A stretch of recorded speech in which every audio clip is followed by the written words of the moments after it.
Chers amis, chers frères et sœurs, bonjour, bienvenue sur notre chaîne chrétienne. Aujourd'hui, nous allons évoquer rapidement un livre de l'Ancien Testament, un livre prophétique qui est classé dans ce que l'on appelle un peu improprement les petits prophètes. Il s'agit du livre de Jonas. Jonas, c'est intéressant de le lire parce que souvent on a l'impression de le connaître très bien. Pourquoi on le connaît très bien? C'est toujours l'histoire de Jonas et la baleine, bien que la Bible ne parle pas de baleine, mais d'un grand poisson.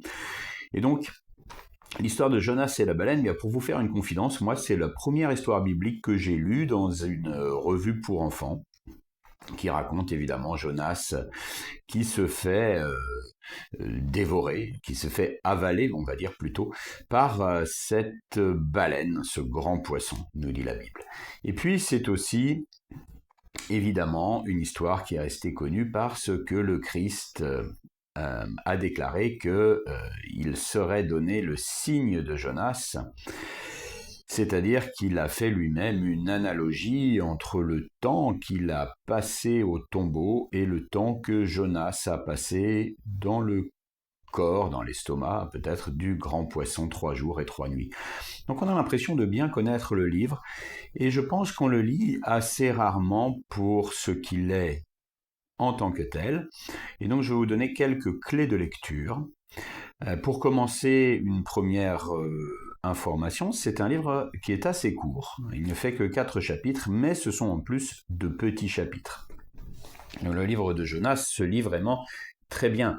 Il n'a pas de grande complexité littéraire, comme par exemple le livre d'Ésaïe ou le livre d'Ézéchiel. Donc il faut bien reconnaître que parfois, il pose des difficultés, il faut se concentrer pour lire certains passages et comprendre exactement de quoi le prophète parle. Ici, on nous raconte un épisode de la vie de Jonas. Dieu appelle Jonas à aller prêcher la repentance à la grande cité de Ninive.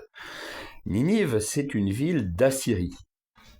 Donc c'est une ville qui se trouve dans le croissant fertile, dans l'Irak actuel, précisément le long du fleuve Tigre. Vous savez que c'est cette région très fertile, formée par les fleuves de Tigre et de l'Euphrate, dans lesquels la civilisation sumérienne est née, puis la civilisation babylonienne, et qui a été aussi l'enjeu de beaucoup de combats et la succession d'empires, et notamment les Assyriens, qui à l'époque du prophète Jonas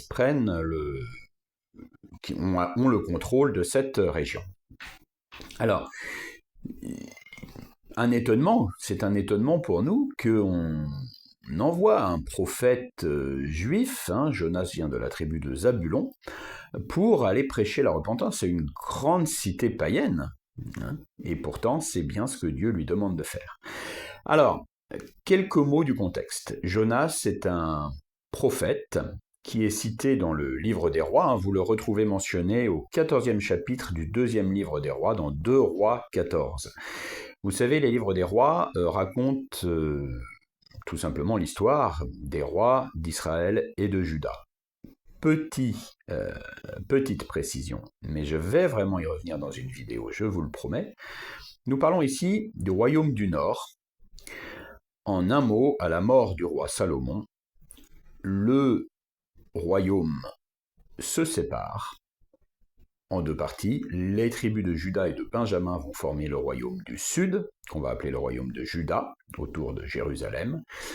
Et les autres tribus vont former le royaume du Nord, qu'on va appeler le royaume d'Israël, autour notamment de Samarie, toutes les régions nord en fait de l'ancien royaume de Salomon. Donc Jonas est bien un prophète et un homme du royaume du Nord. Donc il est confronté comment dire, c'est une succession d'incursions, de guerres, de conquêtes à la Syrie, puis ensuite à la Syrie. Donc il y a le pays Syrie, comme la Syrie actuelle, donc la Syrie, avec un article défini, et la Syrie, donc A2SYRIE, qui prend un peu le leadership sur la Syrie, qui la combattra régulièrement. Dans tous les cas, ce sont plus ou moins, et selon les époques, des ennemis du royaume d'Israël. Donc il est intéressant de voir l'attitude d'un prophète d'Israël qui est envoyé finalement vers les ennemis d'Israël pour les appeler à la repentance. Et ce qui est intéressant dans le livre du prophète Jonas, c'est sa désobéissance.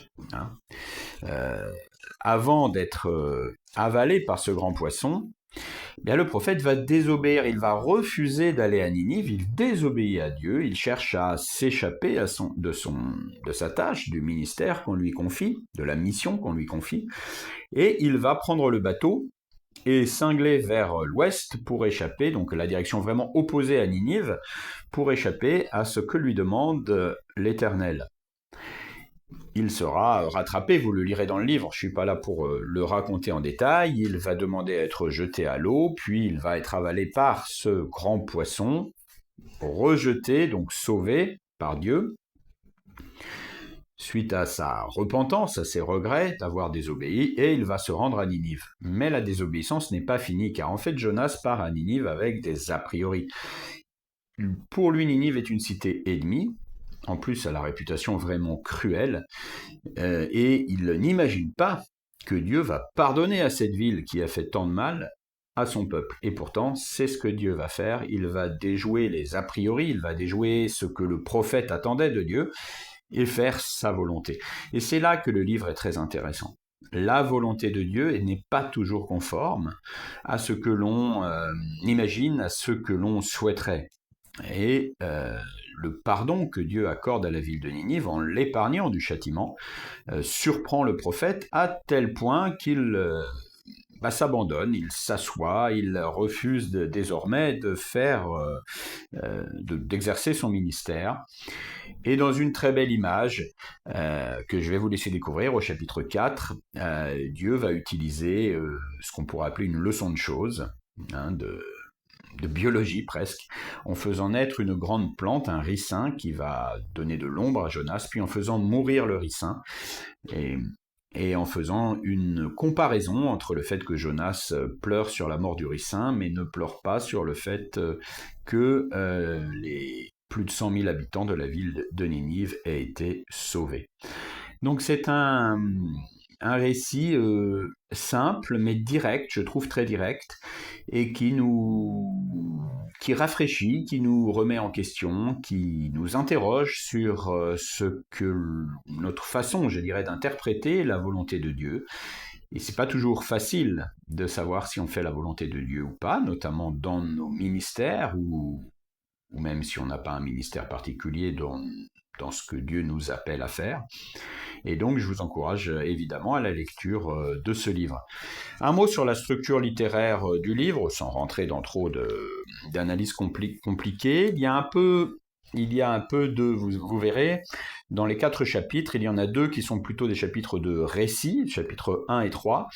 Et puis 2 autres sont plutôt des chapitres de prière, d'introspection, les chapitres 2, qui représentent la prière de Jonas à l'intérieur du poisson, enfin c'est plutôt une prière qu'il se remémore qu'il aurait plutôt fait alors qu'il sombrait dans les flots, avec des références aux psaumes, et puis ensuite la relation directe entre Dieu et Jonas à la fin du livre.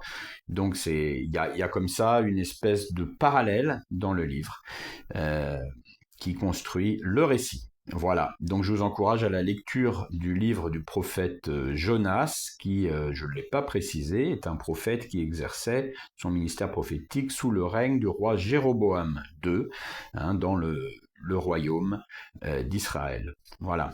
Eh bien, je vous souhaite à tous une bonne lecture et à très bientôt pour la suite, soit d'un cours biblique, soit de nos petites introductions pour vous encourager. C'est toujours le but, c'est toujours simplement de vous donner un petit déclic et l'envie d'aller voir le livre, et notamment les livres qu'on ne lit pas forcément très souvent. À très bientôt, soyez tous et toutes bénis.